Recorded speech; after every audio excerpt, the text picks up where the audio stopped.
Parfois, quand Juju rentre de l'école, sa maman l'autorise à regarder la télévision. Ce que je préfère, ce sont les dessins animés parce qu'ils me font rire.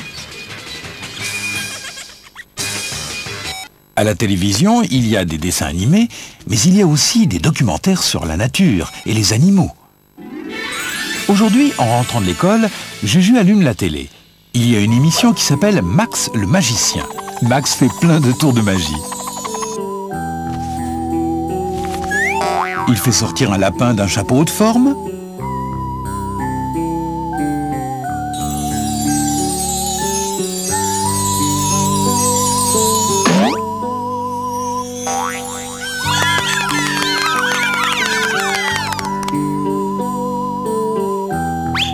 Il transforme des cartes en pigeons.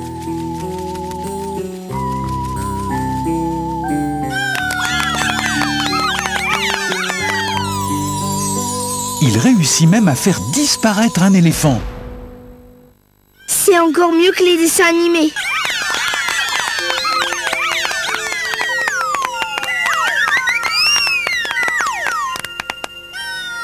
Moi aussi, j'aimerais bien être magicien.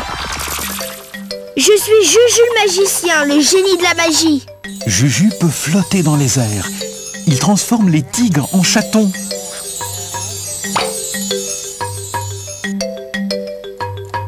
Et il est même capable d'hypnotiser les gens. Une fois, j'ai hypnotisé un monsieur et après, il se prenait pour un hamster. Il s'est enfui et il est allé se cacher derrière des placards. J'ai cru que je n'arriverais jamais à le retrouver. Ce matin, Juju s'entraîne avant le petit déjeuner.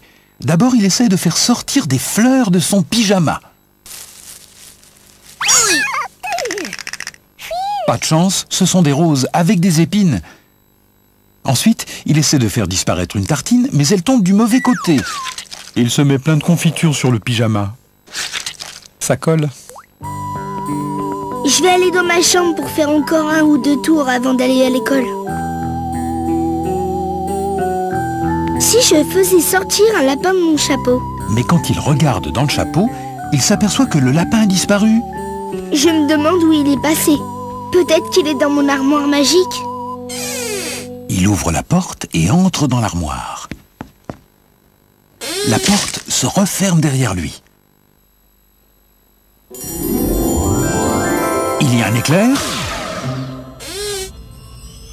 Et Juju se retrouve dans un étrange pays magique. Je me demande où j'ai atterri. Oh, j'entends quelqu'un. Tu es à Magimonde, le pays de la magie. Juju découvre une petite fée assise sur un gros champignon. Soudain, elle éclate en sanglots. Mais pourquoi tu pleures? Ce sont mes pouvoirs magiques qui ont disparu, je ne peux plus voler. Je peux peut-être t'aider?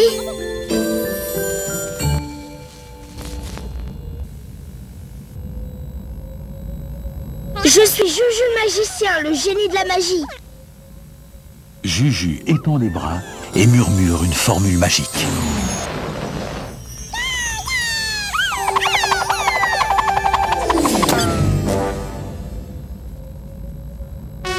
On dirait que tu as perdu tes pouvoirs, toi aussi. Juju est très embêté et il propose à la fée de partir à la recherche de la magie disparue. Nous marchons un peu et nous rencontrons un petit dragon rouge qui s'appelle Vulcain.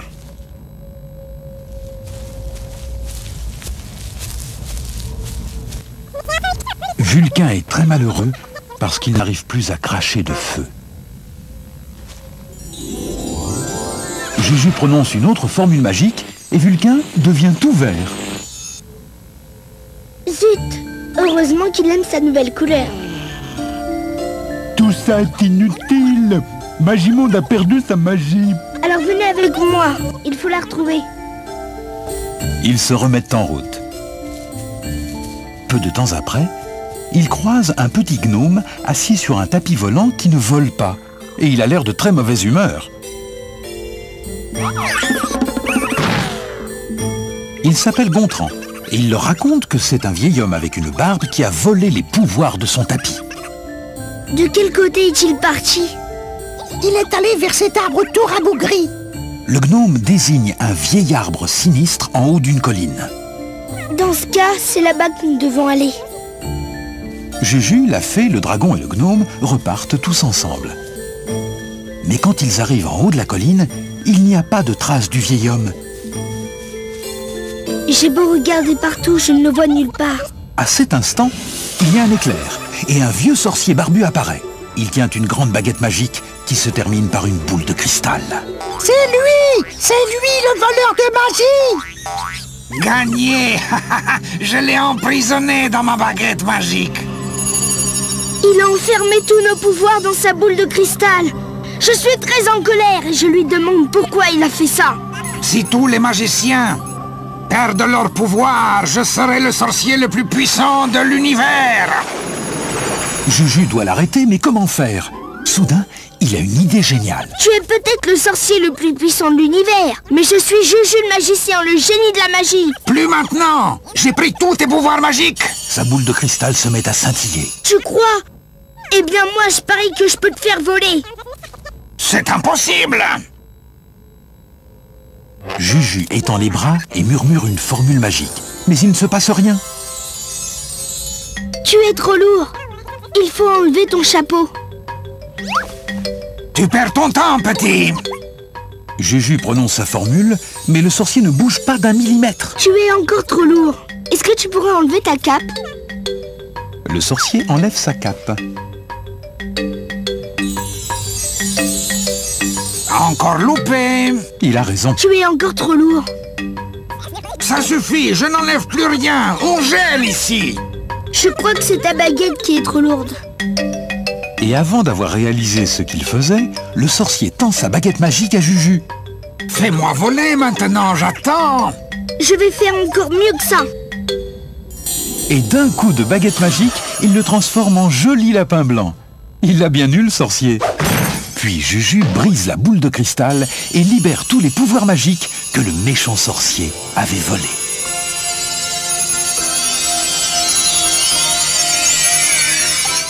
Vulcain peut à nouveau cracher du feu. Le tapis de Gontran se remet à voler. Et la petite fée vole comme avant. Tout est rentré dans l'ordre, grâce à Juju. Avant de partir, il fait apparaître une carotte pour le lapin et dit adieu à tout le monde. Puis il étend les bras et prononce une formule magique. Et il s'évanouit dans les airs. Je me retrouve dans le fauteuil, devant la télé. Le spectacle de magie est terminé. Maman entre et me dit qu'il est l'heure d'aller me coucher.